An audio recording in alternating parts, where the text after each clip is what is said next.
قلت المعلم السوري يحتاجك يوم السبت وما تشتغل. لك يا نديم بشان الله اليوم سبت اشتغل عشان نسلم القصه وابط كم مصاري. معلم تعرفني انا يوم السبت اذا بتعطيني 3 يوميات ما بشتغل. طيب والحل انت ما بتشتغل ويوسف ما اجى على الشغل. يا معلم انا زلمه من الاخير ما بشتغل. يا نديم بشان الله بعطيك يوميه لك 2500 بعطيك بس تشتغل.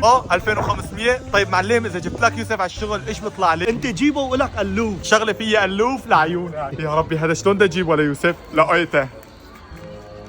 العمى نديم من وين لك كل هالمصاري؟ اهلين يوسف، والله اليوم اشتغلت في عرق جبيني. مو على اساس ما رح تشتغل اليوم؟ لك والله يا يوسف المعلم اعطاني قبالي، خلصتهم اعطاني مصراتي واسبوعيتي كمان. العمى يا نديم يا ريت صيح لي المعلم. مو انت ما جيت؟ اذا بدك انا بظبطك خافيه يوميه 2500 مصرات. انا جاهز نديم امشي. لعيونك انا اللي بمشي. والله جابه واجا نديم. اشد حالك هون معلم عم كركب المصرات. لك لا تاكلها. معلم جبت لك يوسف ها خلي روح. يا عيني عليك يا نديم، فوت 7 يوسف فوت لعيونك معلم، والله لا اشتغل لك 4 ساعات تاخذ 4000.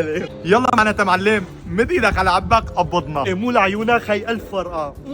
لك الله يخلي لنا اياك يا معلم ويرزقك. معلم هلا بس يوسف اشتغل وفل لي عليه الباب ونزل لي الدرابيه يا مومو.